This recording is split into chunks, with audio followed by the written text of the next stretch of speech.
Well, this segment takes me out to the fire station on Moon Ridge Road, where they have a piece of equipment that is amazing that I want you to see. Here's a pickup truck, and it's hooked to it. Look at this. This is a trailer, and what it does will just amaze you. Hi, Jeff Swing, firefighter. Oh man, this is really something. This really helps in fires, basically, doesn't it? It does. This is called the Incident Support Trailer. Incident Support 281, and we acquired it last year for the Big Bear Lake Fire Department. And the intent of this is to provide two types of support: general support to large incidents and emergency medical support to large incidents. Oh yeah. And of course, it went out on a fire last fall. It went out on 3 fires last year. Oh, did it? Yeah, so 3 14 to 21 day fires it was on. Wow. So it's for rent? Or not for rent. It's actually, there's a contract just like any of our engines or any of our equipment have with the U.S. Forest Service. So our personnel can take it just like we would an engine. It's like a mutual aid? It's absolutely part of mutual aid. Oh, I see. That's great. Well, let's go in and see what it's all about. Okay. It looks like it's Emergency Operations Center, but you say it's not quite that here. It's set up to function very similarly to Emergency Operations Center. Very specific targets in mind. Oh yeah. This is set up. This is the mobile satellite unit. So this is a self-locating via GPS satellite. It does both two-way internet, telephone, and TV. So wow. if you were looking at a large incident, for example, in the Big Bear Valley, you could watch from your mobile command post what's going on CNN, what the televised coverage is, along with transferring internet data and fax back and forth. And you can always have a telephone if the lines were to go down. Wow. This is a generator. This goes with it because you need power. This is not actually part of this. There's a built-in generator. Oh, is there? This is an auxiliary generator for this station. I see. Okay. Let's go in. Oh, look at this. Swinging around.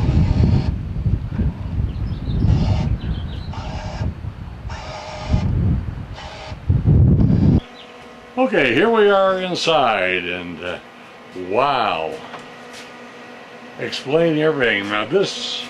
So what you have here is the brain unit to the satellite. Okay. So this is the satellite brain. It gives it all its function and controls. You can see the GPS, the local area network, the HughesNet that's set up for television and internet. There's a mobile laptop which is stored in here, which is the brain segment of this, tells it what to do. Wow. As you look down this way, you can see everything's networked in with cables and routers, along with that telephone I was speaking to you about, and a local radio. And everything's wired into a printer, so you can basically plug your laptop in, complete whatever function you choose, and print, fax. Wow. There's also a television here. That's both hooked into the satellite and hooked into the computers. So if you wanted to show a fire imagery map, anything that you want to show to multiple people from your computer, you can also put it up here on the screen and take a look at it from there. Wow. This is all our baseline paperwork down here, along with the control modules. So that's where we keep all our basic files. Each compartment is set up with a little bit different equipment in it. Sure. There's the very basics like a refrigerator to keep nice cold water around, simple things like that. Yeah, so if they had to stay in here for 3 or 4 days. No, absolutely. You could maintain this for a long period of time. Right.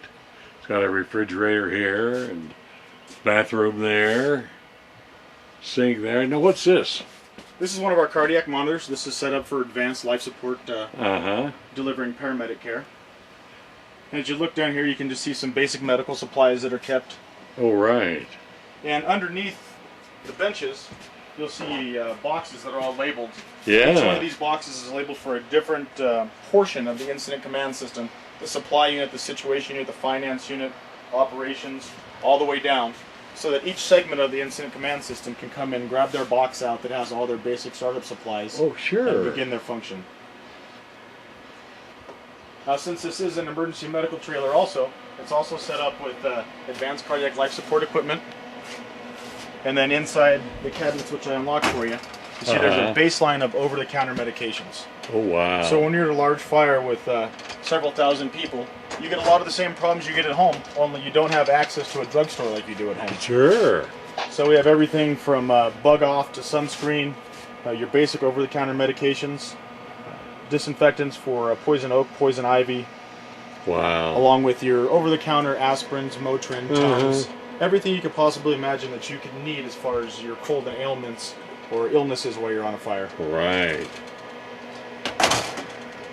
This is just amazing. Now, in addition to this, you have a little portable one that Assistant Chief Mills showed us that had also a satellite system. It's just a little portable, but that can be used too. Yeah, that can accompany this, or that can go separately. That could also be used at the station. Whereas this is all part of one package. Yeah, this is a package in itself. It is. Wow. Well, let's hope it's not used this year, but let's hope if there is a wildfire that this helps. Yeah, I would certainly hope so. There's no question. I don't believe that it will go somewhere this year. I just hope it's not our valley. Yeah, I know. We don't want another one 2 years ago that we had. Wow, this is just amazing.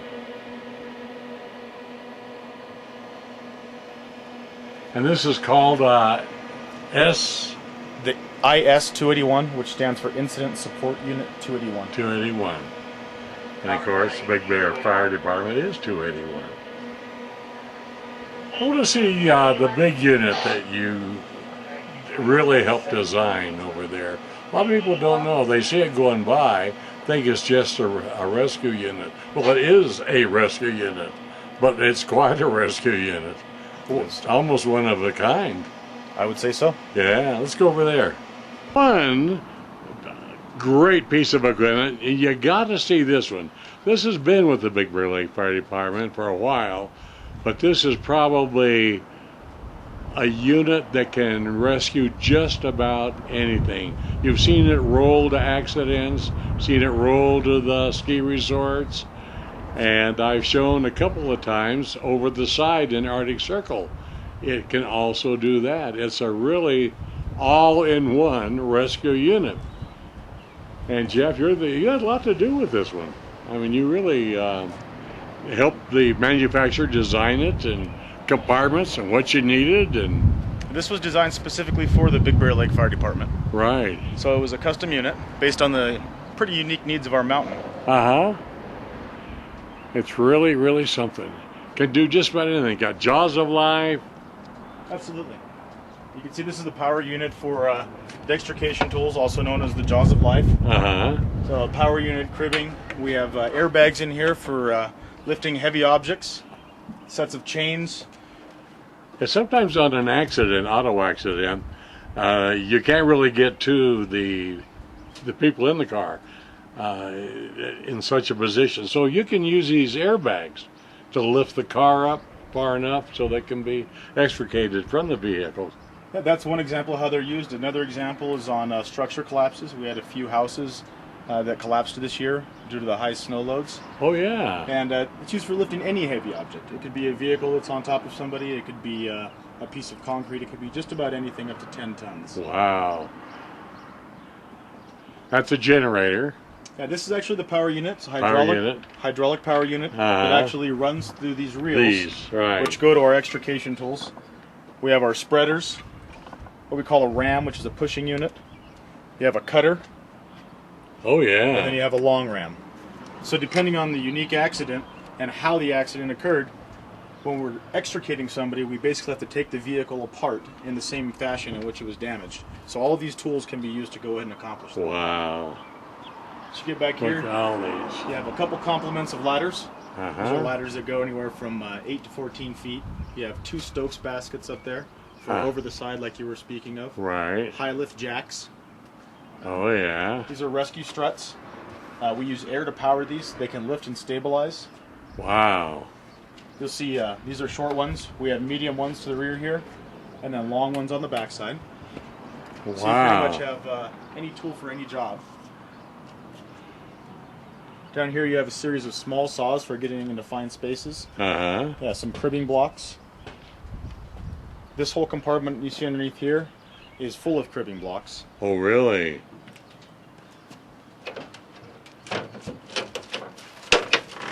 Oh, yeah. So pretty much every size and shape That black bag holds an air hammer Uh-huh. for cutting and breaching. That red container holds a 12-inch circular saw for cutting large beams. Uh-huh. As you get to the next compartment back, this is what we would call our confined space compartment. So these are what we call SABAs, S-A-B-As. They're like what we wear into fires, but they're much smaller, so when we go into confined spaces, they don't get caught and tangled. Oh, yeah.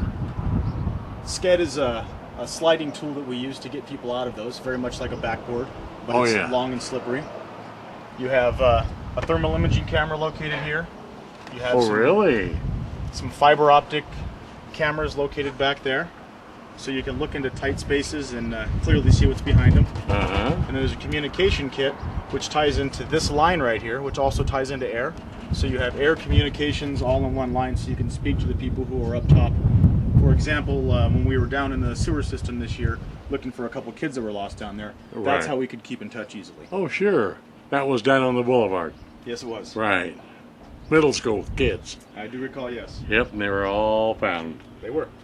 Now this is our emergency medical compartment. So you have all of our basic emergency medical bags, and this one is set at the paramedic level. Wow. A lot of people don't realize that now firefighters are also paramedics. That's correct. The They're vast majority of EMTs. them That's right. That was a smart move, don't you think? are. It was. And we got good ones, I tell you, here. I'm so proud of our Big Bear Lake Fire Department. Well, I'm proud of all of them up here, but Big Bear Lake has a lot of really top flight equipment. They're the only ones that have this unit and that unit.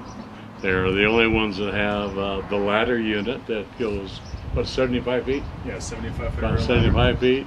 It goes up to the height of any building in the valley. Okay. Okay, now we're on the other side of this piece of equipment. And Jeff, I don't think there's anything here that you lack. I mean, just about any situation, you've got something to do it. That's the intent of a rescue unit of this size and magnitude, is to be able to handle 99% of your rescues with one unit. Right. There is instances where we have to call for help, just as people call and request our help. At the same time, you can begin the majority of any operation based off of what's already in this unit. Oh, yeah. Wow. What you have back here is a 9 kW generator that's pre-plumbed into all the electrical outlets located around the rescue. Oh, sure. There's 400 feet of cord reels to the rear that are pre-wired, so you can simply pull a cord reel. Uh-huh. As you take one step down, you have all of our over-the-side rescue ropes on the top. Next over, you have a section or two of inflatable fire hose for use in water rescue. Next bag down is our over-the-side bag. Has all of our rope rescue equipment in it, with the exception of the rope bags. And then you get into our water rescue gear and ice rescue gear. Wow. Now look at the shovels. Any kind. So pretty much any piece of equipment you could need would be located as far as tools on these here. shelves. Basic shovels, digging and Oh, grubbing yeah. tools. You have a air-powered hammer for shoring. You have a gas-powered hammer for shoring.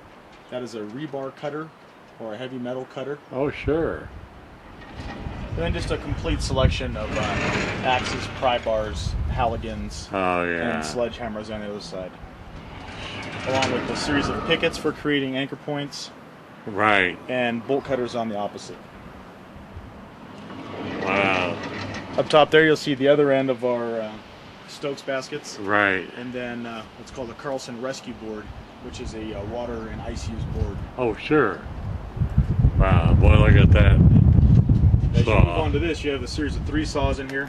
You have Still 034 rescue saw, which has a special blade on it for cutting through just about anything except for metal. You have a K12 saw. This is a rescue saw, and this blade will cut through anything, whether it be masonry, metal, wood. And then to the rear, you have what's actually a concrete chainsaw. Oh, yeah, sure. So it's a chainsaw that's specifically for cutting concrete. Yeah. As you move up top here, you have a heavy braking hammer to the rear. It's a 65-pound braking hammer. You have an air cart next to it, which is a continuous air supply for the confined space equipment you saw on the other side. You have an oxygen gasoline cutting torch, very similar to any cutting torch that you'd see, but it only uses gasoline and oxygen instead of acetylene. Oh, sure. And then you have a few braking hammers, and then a couple sawzalls. Wow. How complete is this? Ah. This is neat. How long did it take you to design? You worked with a company and... Yeah, we actually worked with Pierce on this. It took us about a full year from beginning to end to get the design concept down. Right. And then it took them about 6 months to go ahead and do the engineering on it. Right. Now does this have capability of transporting victims? It's not intended to transport. Right, okay. It has a rear walk-in area which is can seat up to 4 people. So you can have 2 in the front and 4 in the back. A 6-person unit is generally what a rescue company is supposed to be, so it has the ability to do that. Sure. And in a dire strait situation, I suppose we could, just like we could in any of our equipment, but the intent was not there to transport. I see, right. It was more of a climate control environment. So if our personnel were to go in for an ice rescue and get wet and cold, we could put them in a warm environment. If it's hot, we can put them in a cool environment, as we can with our patients while we're awaiting the ambulance. That's great. Well, this is really something. Well, Jeff, thank you so much for the tour of this equipment, and Big Bear is well equipped, I can assure you. Just about, well, they can handle anything. There's nothing they can't handle with the equipment that they have. And the personnel, their firefighters are constantly training. They never sit around. You think that when they don't have a fire going that they can just sit in and watch television, but they don't do that. They polish the equipment, they keep it up. You're busy all the time. Absolutely, and we have the equipment for it. As long as we can keep the staffing that we have, we'll be able to do well. Yeah, that's great. Well, Jeff Swing, thanks so much. Firefighter, paramedic, designer. Thank you, Ron. I noticed on a lot of the over the sides that you really handle everything. I mean, you know how to do the ropes, and the majority of our guys also know how to handle just about everything. I've just been fortunate enough to be on the majority of them. Yeah, okay, very good. Well, thank you so much. So from the Big Bear Lake Fire Department, the Moon Ridge Station, this is, I hope that you can appreciate everything the Big Bear Lake Fire Department does, and all the others. We can't leave out Big Bear City or County 49, because they're all so trained, but Big Bear Lake is the biggest and the largest and has the most equipment. So that's it from here. Now don't go away. I'll be back after these messages.